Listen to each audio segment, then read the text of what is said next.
একজন মেয়ে যার বাবা কোটি টাকা আয় করে, যাদের আছে 15-20 তলা ফ্ল্যাট, কিন্তু সে রাস্তাঘাটে চলাফেরা করে, অশ্লীলভাবে চলাফেরা করে, ফিতনা সৃষ্টি করে, বেপরদাহীন লজ্জাহীনভাবে চলাফেরা করে, ছেলে বন্ধুদের সাথে আড্ডা জমায়, সে রিলস বানিয়ে সোশ্যাল মিডিয়া ভাইরাল হন, তখন শুধু তারই ইজ্জত হারায় না, তার বাবার মান সম্মান ইজ্জত মাটিতে মিশিয়ে দেয়। আর ওইদিকে একজন দিন মজুর বাবার মেয়ে, সে নিজেকে আল্লাহর জন্য হেফাজত করে, হয়তো তাদের ফ্ল্যাট নেই, বাড়ি গাড়ি, টাকা পয়সা নেই, কিন্তু তার আছে লজ্জা, আল্লাহর ভয়।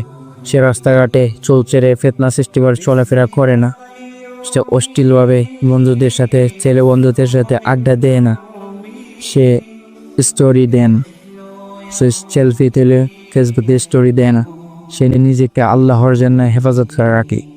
তখন শুধু তার বাবার গর্বই হয় না, সে আল্লাহর কাছে একজন সম্মানিত নারী হিসেবে প্রাধান্য পায়। তার পর্দা হয় তার রত্ন, তার হায়া হয় তার সৌন্দর্য, আর সে হয় আল্লাহর কাছে একজন মর্যাদা সম্পন্ন নারী।